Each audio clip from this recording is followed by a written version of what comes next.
Chapter 6, A Garlic Wreath. Passages from Dr. Seward's Journal, September 10th.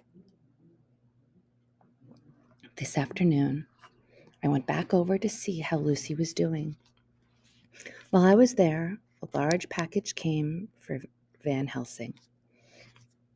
He opened it and showed us a great bundle of carefully wrapped white flowers. "These are for you, Miss Lucy," he said.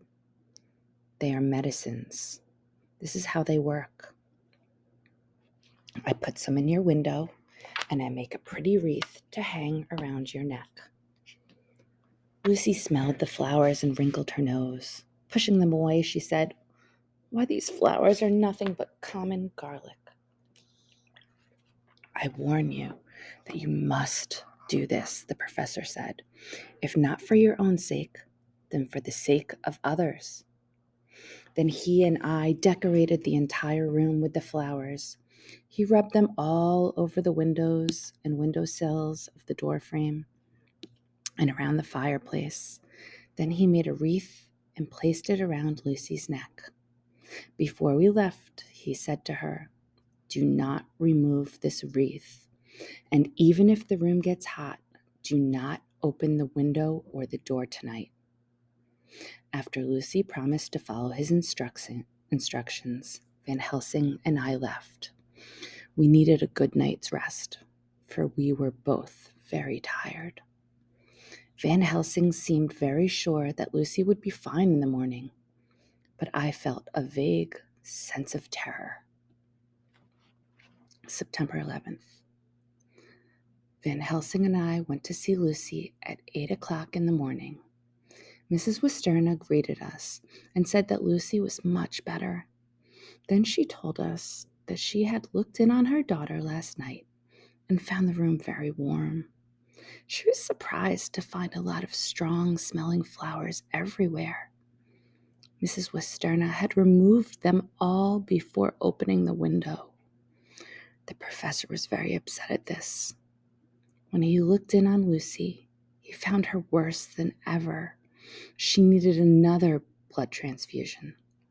This time, Van Helsing would have to provide the blood. Once again, we watched as the color slowly returned to Lucy's cheeks. Van Helsing then spoke very firmly to Mrs. Westerna. He said that she must not remove anything from Lucy's room without asking him first. The flowers were part of the cure, he explained. September 17th.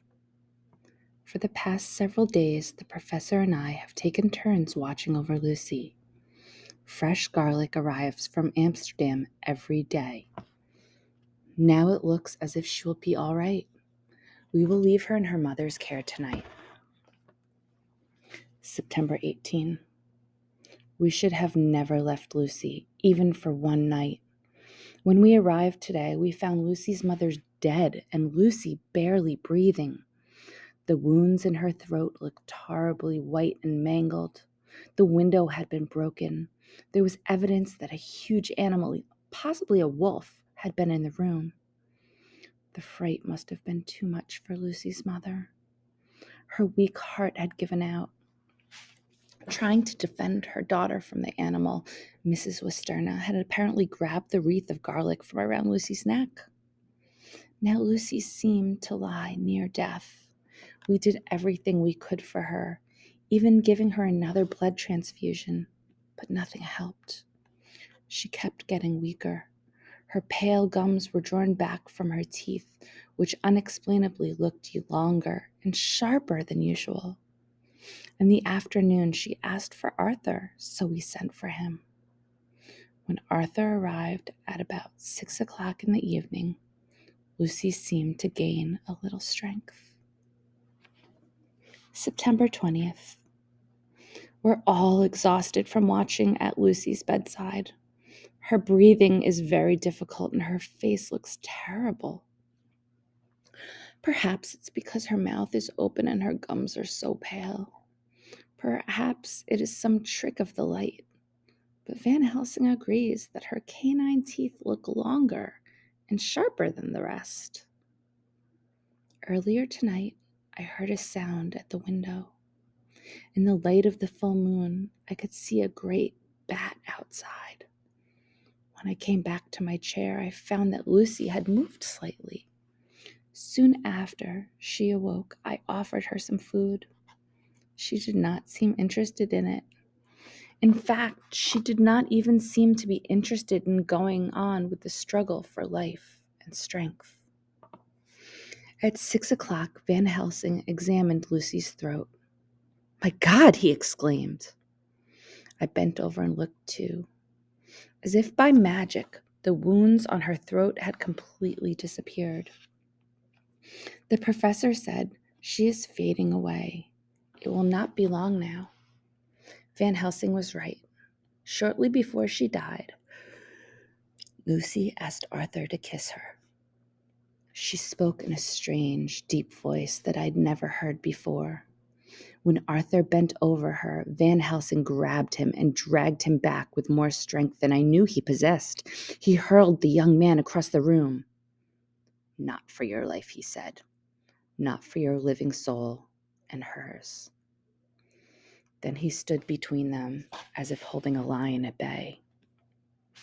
I kept my eyes on Lucy and saw a look of rage come over her face. The sharp teeth clamped together. Then her eyes closed and she started to breathe heavily. Soon after that, she opened her eyes again and looked at the professor.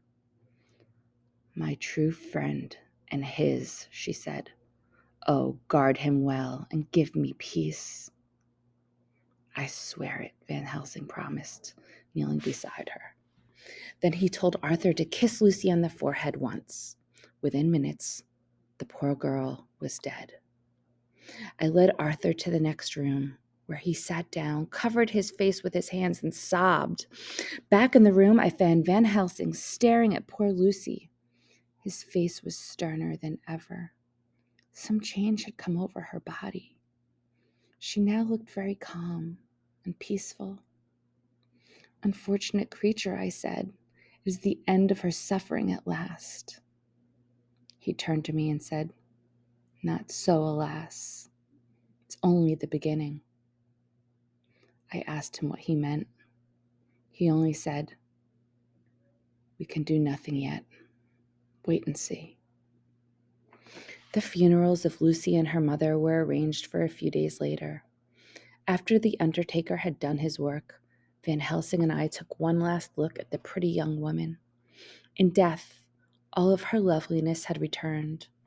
I found it hard to believe that I was looking at a corpse. September 25th. It has been 3 days since Lucy and her mother were put into the tomb. In those 3 days, several strange cases have been reported. It seems that some young children returned home late after playing on the heath. When they finally did get home, they reported that they had been with a bloofer lady. What this means, no one knows. The odd thing is some of the children have been slightly wounded on their throat. The wounds look as if they have been made by a rat or small dog. The police are keeping a sharp lookout for lost children, especially those that have been near the heath. They are also looking for any stray dogs that might be about.